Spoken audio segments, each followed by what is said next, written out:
Hi everyone, study IQ के learning platform पे आप सबका स्वागत है। आज के लेक्चर में हम लोग हरियाणा के नवंबर 2021 के करंट अफेयर्स का फर्स्ट पार्ट कवर करेंगे। मेरा नाम रवनीत कौर है। शुरू करते हैं आज के लेक्चर को। सबसे पहला क्वेश्चन है, हरियाणा गवर्नमेंट के द्वारा रिसेंटली एक ऐप जो है उसे लॉन्च किया गया है और वो ऐप सॉइल सैंपलिंग में हेल्प करेगी। उस ऐप का आपको नाम बताना है जो कि सॉइल की सैंपलिंग लेने में, सॉइल के न्यूट्रिएंट्स को स्टडी करने में हेल्प करेगी। इसका करेक्ट आंसर है हर खेत स्वस्थ खेत। तो ये बहुत ही इंपॉर्टेंट है हमारे लिए, ठीक है। ये ऐप लॉन्च की गई है डॉक्टर सुमिता मिश्रा जी के द्वारा। ये आपसे पूछा जा सकता है। इस ऐप के तहत आप ध्यान रखेंगे लगभग 25 लाख सैंपल्स सॉइल के कलेक्ट किए जाएंगे। 49 ब्लॉक्स हैं जिनमें से ये सैंपल्स को कलेक्ट किया जाएगा। स्टेट गवर्नमेंट लगभग इस ऐप के लिए जो कैंपेन होगा उस पे 68.73 करोड़ रुपीस खर्च करेगी, ठीक है। और ये फार्मर्स को बहुत ही अच्छे तरीके से बेनिफिट करेगी, क्योंकि अगर फार्मर्स को पता रहेगा कि उनकी सॉइल में किस न्यूट्रिएंट की कमी है तो वो पर्टिकुलरली उसी न्यूट्रिएंट का फर्टिलाइजर यूज कर सकते हैं, जिससे ऑलरेडी जो एग्जिस्टिंग न्यूट्रिएंट है उनका ओवर यूजेज या फिर ओवर डोज जो है वो सॉइल में नहीं जाएगा। इससे सॉइल को हार्म भी कम होगा। नेक्स्ट क्वेश्चन है, सिविल हॉस्पिटल में पेशेंट्स के रजिस्ट्रेशन के लिए हरियाणा गवर्नमेंट के द्वारा कौन सी ऐप लॉन्च की गई है जिसके तहत आप अपने मोबाइल के थ्रू ही सिविल हॉस्पिटल का अपॉइंटमेंट वगैरह ले सकते हैं। इसका करेक्ट आंसर है स्वस्थ हरियाणा मोबाइल ऐप। अगर आप इस ऐप को देखेंगे तो ये आपकी प्ले स्टोर पे आपको मिल जाएगी। इस ऐप के बहुत सारे बेनिफिट्स हैं, जैसे कि बहुत सारे पेशेंट्स एडवांस में ही बुकिंग कर सकते हैं डॉक्टर के साथ और अपने प्रीवियस या फिर पास्ट के जो रिकॉर्ड्स हैं, हेल्थ रिकॉर्ड, उन्हें एक्सेस कर सकते हैं। आसपास का कोई भी हेल्थ इंस्टीट्यूट है उसकी जानकारी ले सकते हैं और उनको अपने मोबाइल में टेस्ट रिपोर्ट्स जो होती हैं वो भी डाउनलोड हो सकती हैं उनके मोबाइल में। इसके अलावा आपके सबसे क्लोज वाला नियरेस्ट ब्लड बैंक कौन सा है, इसकी भी आपको यहाँ पे इंफॉर्मेशन स्वस्थ हरियाणा मोबाइल ऐप में मिल सकती है। तो ये ऐप बेसिकली पेशेंट को डॉक्टर्स के साथ और भी बड़े पैमाने पे इंटरेक्ट करने के लिए हेल्प करेगी, ठीक है, जिससे कि पेशेंट्स को अब लंबे टाइम तक डॉक्टर को मिलने के लिए कतार में यानी कि क्यू में नहीं लगना होगा और डायरेक्टली आप अपने मोबाइल से ऐप को डाउनलोड कीजिए, अपॉइंटमेंट लीजिए और सेम अपने टाइम पे डॉक्टर के पास जाके इंटरेक्ट कर लीजिए। नेक्स्ट क्वेश्चन है, हरियाणा में से कितने प्लेयर्स हैं जिनको कि मेजर ध्यानचंद खेल रत्न अवार्ड के लिए सेलेक्ट किया गया इस बार। इसका करेक्ट आंसर है आपका 3, ठीक है। इसका करेक्ट आंसर है 4 आपके हरियाणा से प्लेयर्स हैं जिनको सिलेक्ट किया गया। उनका नाम आप ध्यान रखेंगे, नीरज चोपड़ा और रेसलर रवि धैया, फिर हैं सुमित अंतिल और उसके बाद है मनीष नारवाल। अब यहाँ जो आप पिक्चर देख रहे हैं इसमें आपको मेजर ध्यानचंद जी के बारे में तो पता है, ये मेजर ध्यानचंद जी हैं, लेकिन यहाँ पे राजीव गांधी जी की भी फोटो है। तो ये इसलिए है क्योंकि मेजर ध्यानचंद खेल रत्न अवार्ड का पहले नाम राजीव गांधी खेल रत्न अवार्ड हुआ करता था और अब इसको बदल के मेजर ध्यानचंद खेल रत्न अवार्ड कर दिया गया है। नेक्स्ट क्वेश्चन है, पंचकुला में जो इन्वायरमेंट टेस्ट फैसिलिटी बनाई गई है उसका इनॉग्रेशन किसके द्वारा किया गया। तो इसका करेक्ट आंसर है डिफेंस मिनिस्टर राजनाथ सिंह जी के द्वारा किया गया। एक्चुअल में डिफेंस मिनिस्टर जी ने टर्मिनल बैलिस्टिक रिसर्च लेबोरेटरी जो कि पंचकुला में लोकेटेड है वहां पे विजिट किया। उसी टाइम पे ये इन्वायरमेंट टेस्ट फैसिलिटी जो कि इन्वायरमेंट के मापदंड को देखने में हेल्प करेगी उसका इनॉग्रेशन किया गया। अगर हम बात करें टर्मिनल बैलिस्टिक रिसर्च लेबोरेटरी के बारे में तो राजनाथ सिंह जी ने ये भी कहा कि अगस्त में पिछले साल multi mode hand grenade Indian army को सौंपा गया था और इसका जो डिज़ाइन था ग्रेनेड का जो कि इंडियन आर्मी को दिया गया था वो इसी TBRL के द्वारा बनाया गया था और ये पहला एम्यूनेशन था जो कि किसी प्राइवेट सेक्टर के द्वारा डेवलप किया गया था। तो आपको TBRL पंचकुला की भी इंपॉर्टेंस पता होनी चाहिए। अगला क्वेश्चन है, जो भी क्रिमिनल्स फॉरेस्ट डिपार्टमेंट में क्राइम करते हुए पाए जाएंगे उनको एक प्रिजनर हाउस में भेजा जाएगा और वो प्रिजनर हाउस जो कि पर्टिकुलरली इन्हीं क्रिमिनल्स के लिए बनाया गया है कहाँ पे लोकेटेड है ये आपको बताना है। इसका करेक्ट आंसर है यमुनानगर में ये जेल बनाई गई है। अगर पर्टिकुलर प्लेस पूछा जाए तो कालेसर। कालेसर की जेल में वो कैदी भेजे जाएंगे जो कि फॉरेस्ट डिपार्टमेंट के द्वारा क्राइम करते हुए जंगल में पकड़े जाएंगे, यानी कि इलीगल तरीके से पोचिंग करना, ये सब करना। नेक्स्ट क्वेश्चन है, कौन सी ऐसी कोऑपरेटिव शुगर मिल है हरियाणा की जिसको कि फर्स्ट प्राइज दिया गया है for the best performance in sugar cane development, और ये प्राइज नेशनल लेवल पे दिया गया है। बहुत ही अच्छे तरीके से शुगर केन की ग्रोथ और डेवलपमेंट में इस कोऑपरेटिव शुगर मिल ने काम किया है। इसका करेक्ट आंसर है कैथल कोऑपरेटिव शुगर मिल। अब इंपॉर्टेंट बात ये भी है कि ये जो प्राइस है ये किसके द्वारा दिया गया है, तो ध्यान रखेंगे national federation of cooperative sugar factory के द्वारा दिया गया है। ये एक अपेक्स बॉडी है जिसमें बहुत सारी कोऑपरेटिव शुगर फैक्ट्रीज और स्टेट की फेडरेशन जो कि शुगर से व्यापार करती हैं वो इसके साथ एफिलिएटेड हैं। ये जो national federation of cooperative sugar factory है, इसके प्रेसिडेंट का आप नाम ध्यान रखेंगे जयप्रकाश जी हैं, और उन्हीं के द्वारा ये अवार्ड जो थे अनाउंस किए गए। नेक्स्ट क्वेश्चन है, Haryana team in junior national hockey competition के द्वारा कौन सा मेडल जीता गया है, ये आपको बताना है। हरियाणा की टीम जिसने कि जूनियर नेशनल हॉकी कंपटीशन में पार्टिसिपेट किया था, गोल्ड मेडल इनके द्वारा जीता गया है, बहुत इंपॉर्टेंट है। इसके अलावा 5वीं नेशनल वुमेन बॉक्सिंग चैंपियनशिप जो अभी अभी कंडक्ट हुई थी, 5th थी बॉक्सिंग चैंपियनशिप जो कंडक्ट हुई थी, उसके कुछ विनर्स हैं हरियाणा से जिनके आप नाम ध्यान रख सकते हैं, जैसे कि स्वीटी बुरा जो कि हिसार से हैं, इन्होंने गोल्ड जीता है। पूजा रानी ये भिवानी से हैं, इन्होंने गोल्ड जीता है। इसके अलावा प्रवीण ये रोहतक से हैं, ये सब बॉक्सर हैं, आपको इनका नाम पूछा जा सकता है कि किस खेल से संबंधित हैं। प्रवीण रोहतक से हैं, इन्होंने गोल्ड जीता है। नीतू हैं रोहतक से, इन्होंने भी गोल्ड जीता है। फिर रेनू हैं, इन्होंने सिल्वर मेडल जीता है। मीनाक्षी हैं, इन्होंने भी सिल्वर मेडल जीता है। तो मीनाक्षी, रेनू, नीतू, प्रवीण, पूजा, स्वीटी, ये सब अगर नाम आपको दिखे क्वेश्चन में और पूछा जाए किस खेल से संबंधित हैं, तो ये सब विमेन बॉक्सर के नाम हैं। नेक्स्ट क्वेश्चन है मनु भाकेर के बारे में, जिनको आप फोटोग्राफ में देख सकते हैं। इन्होंने कितने medal ISSF junior world championship में जीते, ये आपको बताना है, और ये क्वेश्चन बहुत ही ज्यादा इंपॉर्टेंट है। ध्यान रखेंगे ये केवल 19 साल की हैं और इन्होंने 4 गोल्ड मेडल जीते हैं। ISSF क्या है, ये है इंटरनेशनल शूटिंग स्पोर्ट फेडरेशन, तो शूटिंग में है, शूटिंग से संबंधित है ये। इन्होंने 4 गोल्ड मेडल जीते हैं 2021 में। पहला गोल्ड इन्होंने 10 मीटर एयर पिस्टल इवेंट में जीता। सेकंड गोल्ड फिर से 10 metre air pistol team event में जीता। तीसरा गोल्ड इन्होंने मिक्स टीम टूर्नामेंट में जीता, अगेन 10 मीटर की कैटेगरी में। तो आपसे कैटेगरी पूछी जाए तो 10 मीटर में 3 जीते हैं। फिर लास्ट वाला इन्होंने 25 मीटर की कैटेगरी में 25 metre air pistol team event में लास्ट गोल्ड जो है वो जीता। ठीक है, 4 गोल्ड और 1 ब्रॉन्ज मेडल आए हैं। और ध्यान रखेंगे ये पहली इंडियन प्लेयर बन चुकी हैं जिन्होंने कि 5 मेडल टोटल में इस चैंपियनशिप में जीते। ये जो 4 हैं ये गोल्ड हैं, 1 इन्होंने ब्रॉन्ज जीता है, ये भी आपको ध्यान रखना है। ठीक है, और अगर ये पूछ लिया जाए कि मनु भाकेर जो कि शूटिंग करती हैं वो हरियाणा की कौन से डिस्ट्रिक्ट से हैं, तो ये हरियाणा के झज्जर डिस्ट्रिक्ट से हैं। इनका गांव है गोरिया, और बहुत ही वेल नॉन ओलंपियन शूटर हैं। बहुत प्राउड फील करवाया है इन्होंने इंडिया को, और इंडिया इनको श्रेय जाता है कि इंडिया जो था इस चैंपियनशिप में ISSF की टॉप में रहा है जब टेबल एंड हुए, यानी कि जब चैंपियनशिप एंड हुई। नेक्स्ट है हरियाणा गवर्नमेंट अब से एक्स ग्राशिया अमाउंट जो सोल्जर्स को देगी जिनको डिसेबिलिटी हो चुकी है, उसकी अमाउंट अब बढ़ा दी गई है। तो कितने लाख रुपए अब दिए जाएंगे उन सोल्जर्स को जिनको डिसेबिलिटी है, यानी कि यहाँ हम 100% डिसेबिलिटी की बात कर रहे हैं। इसका करेक्ट आंसर आएगा आपका 40, यहाँ पे 35 लाख आएगा। तो 35 लाख एक्स ग्राशिया अमाउंट अब से दी जाएगी इन केस ऑफ 100% डिसेबिलिटी।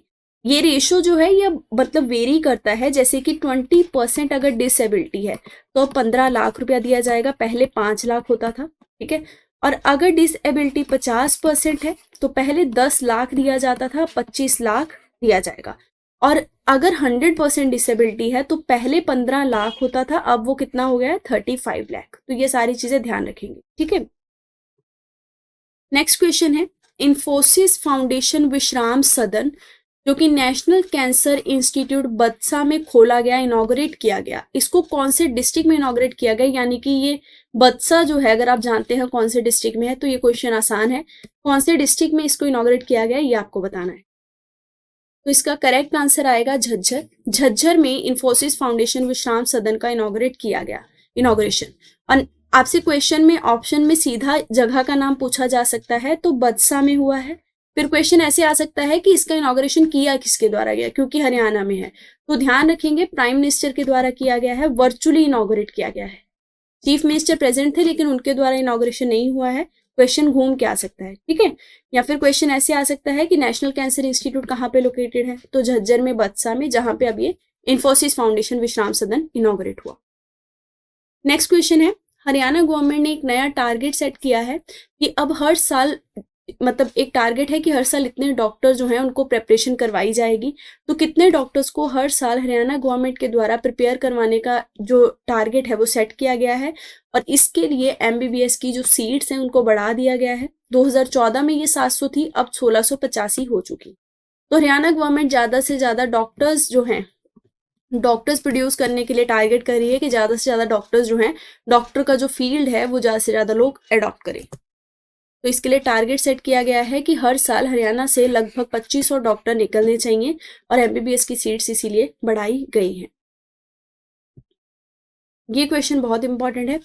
एक वॉल ऑफ मेमोरी जो है वो कौन सी स्टेट के द्वारा डेवलप की गई है, बनाई गई है, और जो भी कोरोना वॉरियर्स थे जो कि शहीद हुए हैं उनकी मेमोरी में ये वॉल जो है ये डेवलप की गई है। इसका करेक्ट आंसर है हरियाणा। तो wall of memory for the corona warriors ये डेवलप की गई है हरियाणा के द्वारा। और अगर पर्टिकुलर आपसे जगह पूछी जाए कि हरियाणा की कौन सी जगह में ये बनाई गई है, तो आपका जो हरियाणा के डिफरेंट सिविल हॉस्पिटल्स हैं, ठीक है, हर एक डिस्ट्रिक्ट में, वहाँ पे ये आपकी डेवलप की जाएगी। ऐसा नहीं है कि एक पर्टिकुलर जो आपका जगह है वहीं पे होगी, जितने भी डिस्ट्रिक्ट हॉस्पिटल्स हैं वहाँ पे ये वॉल ऑफ मेमोरी उन्हीं की याद में हरियाणा गवर्नमेंट बनाएगी। नेक्स्ट क्वेश्चन है, श्री मनोहर लाल जी के द्वारा डिस्ट्रिक्ट लेवल स्पोर्ट्स स्टेडियम नूह में बनाने के लिए अप्रूवल दे दिया गया है, और इसकी लागत 30 करोड़ रुपए आएगी। कॉस्ट ध्यान रखेंगे। अब कौन से डिस्ट्रिक्ट में ये बनेगा, जगह तो आपको पता लग गई नूह, तो अगर आपको जगह पता है कौन से डिस्ट्रिक्ट में है तो ये क्वेश्चन आसान है। ध्यान रखेंगे क्वेश्चन जरूरी नहीं है जगह देख के बताया जाए, ये आपकी आसानी के लिए ऐसे डाला गया है। क्वेश्चन ऐसे भी आ सकता है जगह का नाम देके, तो नूह उसका करेक्ट आंसर होगा ऑप्शन उस टाइम। तो ये डिस्ट्रिक्ट कौन सा है आपका, मेवात। मेवात डिस्ट्रिक्ट में district level sports stadium 30 crore रुपए की लागत में चीफ मिनिस्टर के द्वारा अनाउंस किया गया है। ये भी कहा गया इनके द्वारा कि पिछले 5 सालों में मेवात की डेवलपमेंट के लिए 1300 करोड़ रुपए स्टेट गवर्नमेंट के द्वारा दिए गए हैं, और इसके अलावा 250 करोड़ रुपए जो हैं वो और प्रोवाइड किए जाएंगे मेवात में, ताकि वहां का जो इंफ्रास्ट्रक्चर है उसको और भी अच्छे तरीके से बढ़िया बनाया जा सके। नेक्स्ट क्वेश्चन है, अंत्योदय ग्राम उदय मेला हरियाणा में ऑर्गेनाइज किया जाएगा। अब तो हो चुका है, तो नवंबर की कौन सी डेट से ये शुरू हुआ था ये आपको बताना है। दिसंबर 16 तक ये चला था। अब इसमें किया क्या गया था ग्राम उदय मेला में, तो आपको समझ लगना चाहिए। अंत्योदय का मतलब ये वर्ड यूज होता है जब हम किसी पुअर फैमिलीज को कुछ वेलफेयर देते हैं। इसके तहत बहुत ही वेरी पुअर फैमिलीज जो हैं उनको वेरिफिकेशन दिया जाएगा अंडर परिवार पहचान पत्र। जिनका भी वेरिफिकेशन इस पत्र के तहत नहीं हुआ है वो इस ग्राम उदय मेले में आके अपना वेरिफिकेशन करा सकते हैं। और इसके अलावा जो भी लोग विजिट करेंगे उनको इन्फॉर्मेशन दी जाएगी अबाउट मुख्यमंत्री अंत्योदय परिवार उत्थान योजना के बारे में। तो कितने नवंबर से ये ऑर्गेनाइज किया गया ये आप बताएंगे। तो 29 नवंबर से 16 दिसंबर तक ये मेला जो है ये गवर्नमेंट की ये जो स्कीम है उत्थान योजना इसके बारे में बताएगा। इसके अलावा परिवार पहचान पत्र जो हैं जो कि वेरी पुअर फैमिलीज हैं उनको टारगेट करने में हेल्प करेगा, ठीक है। और ध्यान रखेंगे कि जिन फैमिली की इनकम्स 1.8 लाख से कम है वही इस परिवार पहचान पत्र को अटेन कर सकते हैं। ये भी एक टारगेट सेट किया गया है, ठीक है। नेक्स्ट क्वेश्चन है, हरियाणा पूरे इंडिया में इकलौता ऐसा स्टेट है जो पर्टिकुलर क्रॉप्स को एमएसपी पे प्रोक्योर करता है, यानी कि मैक्सिमम क्रॉप्स जो है वो हरियाणा ही प्रोक्योर करता है एट मिनिमम सपोर्ट प्राइस। तो कितनी क्रॉप्स हरियाणा गवर्नमेंट प्रोक्योर करती है ये आप बताएंगे। इसका करेक्ट आंसर है हरियाणा गवर्नमेंट के द्वारा 11 क्रॉप्स जो हैं वो मिनिमम सपोर्ट प्राइस पे प्रोक्योर की जाती हैं। टोटल 23 क्रॉप्स हैं जिसके लिए एमएसपी जारी किया जाता है। एमएसपी जो है इंट्रोड्यूस कब किया गया था इंडिया में ये ध्यान रखेंगे। इंडिपेंडेंस के टाइम पे ये जारी किया गया था जब इंडिया के पास जो सीरियल का प्रोडक्शन था वो बहुत ही डेफिसिट था, यानी कि कम था। पहले एक डेकेड तक इंडिया को बहुत मुश्किल हुई, लेकिन जब ग्रीन रेवोल्यूशन आ गया 65 के आसपास, उस टाइम पे इंडिया को एमएसपी जारी करना पड़ा ताकि जो फार्मर्स हैं उनको अच्छे रेम्यूनरेशन मिल सके उनकी क्रॉप के लिए। तो सेंट्रल गवर्नमेंट के द्वारा इसको 1966 में इंट्रोड्यूस किया गया था। साल पूछा जा सकता है। 54 रुपीज पर क्विंटल पहली बार प्राइस तय किया गया था एमएसपी के लिए, और ये 54 रुपये जो तय किए गए थे ये वीट के लिए थे। तो अगर क्रॉप पूछी जाए और राइस हो ऑप्शन में तो गलत होगा, ठीक है। तो सबसे पहले प्रोक्योरमेंट वीट के लिए हुआ था और रेट था ₹54 पर क्विंटल, ठीक है। और आज के टाइम पे जो हरियाणा की गवर्नमेंट है वो 11 क्रॉप्स पे एमएसपी देती है। इसमें आपका बाजरा भी है, और बाजरा का जो रेट है वो 600 पर क्विंटल है। प्रेजेंट में मैंने आपको बता दिया सेंटर जो है वो 23 क्रॉप के लिए एमएसपी प्रोवाइड करती है। नेक्स्ट क्वेश्चन है, all India institute of medical science का जो फाउंडेशन स्टोन है हरियाणा के कौन से डिस्ट्रिक्ट में रखा गया है, ये आपको बताना है। इसका करेक्ट आंसर है रेवाड़ी में एम्स जो है उसे डेवलप किया जाएगा, ठीक है। पिछले 7 साल से जो मतलब डेवलपमेंट है इस डिस्ट्रिक्ट में देखने को मिला है काफ़ी ज़्यादा, ये हरियाणा गवर्नमेंट का कहना है। और ये भी बोला गया कि पिछले 7 साल में लगभग 2250 करोड़ रुपए जो हैं वो इसी जगह को डेवलप करने के लिए गवर्नमेंट के द्वारा इन्वेस्ट किए गए हैं। अगर हम बात करें एम्स के बारे में तो इनको एक्ट ऑफ पार्लियामेंट के द्वारा 1956 में इस्टेब्लिश किया गया था। तो ये एक तरीके के ऑटोनॉमस इंस्टीट्यूट होते हैं जो कि अंडर ग्रेजुएट और पोस्ट ग्रेजुएट मेडिकल एजुकेशन का एक स्टैंडर्ड सेट करते हैं मेडिकल एजुकेशन के लिए। ये इकलौता मेडिकल इंस्टीट्यूट होता है मेडिकल काउंसिल ऑफ इंडिया की जुरिस्डिक्शन से बाहर काम करता है। तो ध्यान रखेंगे एम्स का जो जुरिस्डिक्शन है वो मेडिकल काउंसिल ऑफ इंडिया के पास नहीं होता है, जब सेंट्रल गवर्नमेंट के पास होता है, क्योंकि एम्स जो है वो ऑल इंडिया लेवल के इंस्टीट्यूट हैं। और सबसे पहला एम्स आप सब जानते हैं न्यू दिल्ली में खोला गया था, और एक डिसिप्लिनरी स्ट्रक्चर है जो ये फॉलो करते हैं। और लगातार जैसे जैसे नीड्स बदल रही हैं अब एम्स का ग्रोथ बदल रहा है। अब केवल दिल्ली में ही एम्स नहीं है, बहुत जगह और भी डेवलप किए जा रहे हैं, ठीक है। तो एम्स का टारगेट जो है वो बदलता जा रहा है, और हरियाणा में रेवाड़ी में जल्द ही एम्स जो है वो खोला जाएगा। अगला क्वेश्चन कॉन्स्टिट्यूशन डे के बारे में है। हर साल हम लोग 26 नवंबर को इस दिन को सेलिब्रेट करते हैं, क्योंकि इस दिन हम लोगों ने कॉन्स्टिट्यूशन को अडॉप्ट किया था। तो डेट तो पता लग गई 26 नवंबर, आपको साल बताना है जिस साल हमने अडॉप्शन किया था कॉन्स्टिट्यूशन का। इसका करेक्ट आंसर है 1949। 26 नवंबर 1949 को कॉन्स्टिट्यूशन को अडॉप्ट किया गया था, और हम 26 जनवरी को रिपब्लिक डे सेलिब्रेट करते हैं। इस दिन कॉन्स्टिट्यूशन को इनेक्ट किया गया था। तो दोनों वर्ड्स में डिफरेंस है। हमने 26 जनवरी की डेट जो है वो इसलिए सिलेक्ट की है क्योंकि इस दिन हम लोगों ने पूर्ण स्वराज जो था उसे अटेन करने की जो डिमांड थी वो की थी, ठीक है। Ministry of social justice and empowerment ने 19 नवंबर 2015 को ये डिसीजन लिया था। 2015 से हम ये दिन जो है इसको कॉन्स्टिट्यूशन डे के रूप में मना रहे हैं, और ये डिसीजन था ministry of social justice and empowerment का, ठीक है। इससे हमें सिटीजन्स के अमंग जो भी हमारी कॉन्स्टिट्यूशन वैल्यूज हैं उनको प्रमोट करने का एक मौका मिलता है। नेक्स्ट क्वेश्चन इंपॉर्टेंट है, कौन सी कंट्री के एम्बेसडर हैं जिन्होंने की हरियाणा के चीफ मिनिस्टर के साथ मीटिंग की और बहुत सारी पॉसिबिलिटीज जो है उनके बारे में डिस्कशन किया, चाहे वो रिसर्च के फील्ड में हो या एजुकेशन के फील्ड में हो या एरोनॉटिक्स या फिर हेल्थ में हो, कि किस तरीके से दोनों मिल के इन सारे फील्ड्स में अच्छा कर सकते हैं। और इसके अलावा एग्रीकल्चर सेक्टर में भी इस कंट्री ने बताया कि किस तरीके से डिफरेंट इन्वेस्टमेंट अग्रीमेंट करके वो कंट्री हरियाणा में एग्रीकल्चर सेक्टर को ग्रोथ प्रोवाइड कर सकता है। तो एग्रीकल्चर में माना जाना नाम आज के टाइम पे इजराइल है, क्योंकि इजराइल में ना तो लैंड इतना ज़्यादा प्रोडक्टिव है, स्टिल एग्रीकल्चर की उनकी जो प्रोडक्टिविटी है वो बहुत हाई है। तो इजराइल एक एग्जाम्पल सेट करता है, और इजराइल के साथ हरियाणा गवर्नमेंट ने ये जो मीटिंग कंडक्ट की है उसमें ये चीज़ बताई गई है कि किस तरीके से इजराइल जो है वो एग्रीकल्चर स्पेसिफिकली कम पानी के साथ हम लोग किस तरीके से एग्रीकल्चर करते हैं वो सारी टेक्निक्स में हरियाणा की मदद कर सकता है। 80% जो हरियाणा का इन्वेस्टमेंट है इजराइल का वो हरियाणा में अब तक हो चुका है, ठीक। 80% टोटल कंट्री में इजराइल का इन्वेस्टमेंट है इंडिया में, जिसमें से 50% हरियाणा में है।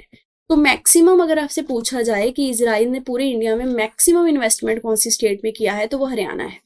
टोटल इन्वेस्टमेंट इंडिया में 80% है, ठीक है, इजराइल का 50% हरियाणा में है।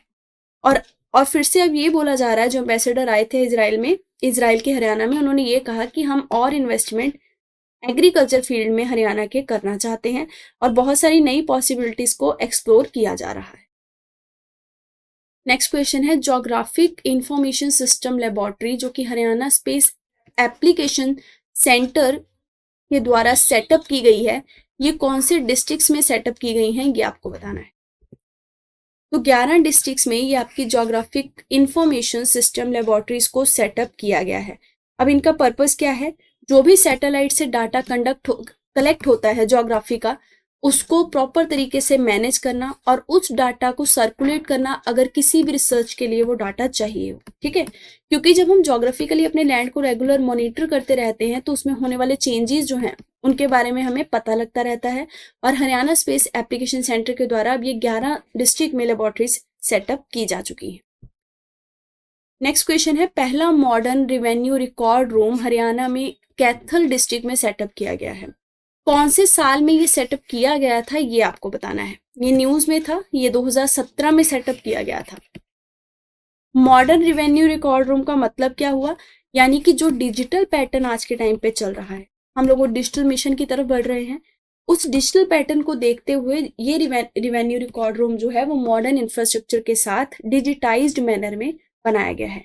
जो भी इंपॉर्टेंट डिपार्टमेंट्स हैं हरियाणा के, उनके जितने भी रिकॉर्ड्स होते हैं उनको प्रॉपर तरीके से स्पेसिफिकली रेवेन्यू के रिकॉर्ड्स को डिजिटाइज फॉर्मेट में इस रिकॉर्ड रूम में रखा जाता है। नेक्स्ट क्वेश्चन है, गुरुकुल आर्कियोलॉजिकल म्यूजियम आपका कौन सी जगह पे लोकेटेड है। ये उस टाउन के लिए प्लेस ऑफ प्राइड के नाम पे जाना जाता है और ये आपका लोकेटेड है झज्जर में। तो झज्जर डिस्ट्रिक्ट में ये आर्कियोलॉजिकल म्यूजियम लोकेटेड है। ये न्यूज में था। एक्चुअल में गुरुकुल में अब फिर से यहाँ पे एक म्यूजियम जो है उसका रेनोवेशन होकर प्रॉपर तरीके से उसका कंस्ट्रक्शन शुरू किया जाएगा। स्वामी ओमानंद की लगभग 2 लाख से ज़्यादा एंटीक्विटीज़ जो हैं वो यहाँ पे डिस्प्ले की जाएंगी। उसके लिए हरियाणा गवर्नमेंट का जो अप्रूवल है वो दिया जा चुका है। और ध्यान रखेंगे ये म्यूजियम कंस्ट्रक्ट कब किया गया था, 1959 में कंस्ट्रक्ट किया गया था। ये जो भी एंटीक्विटीज हैं ऑल ओवर द वर्ल्ड ये डिस्प्ले की जाएंगी स्टेट गवर्नमेंट के द्वारा और नेशनल ट्रेजर के रूप में उन्हें कंजर्व करके रखा जाएगा। स्वामी ओमानंद सरस्वती जी से ये रिलेटेड आपका म्यूजियम है। इसी के साथ हमारा ये लेक्चर खत्म होता है। अगर आपकी क्वेरी हो तो आप इन कॉन्टैक्ट नंबर्स पे कॉन्टैक्ट कर सकते हैं। पढ़ते रहिए। All the best. Thank you very much.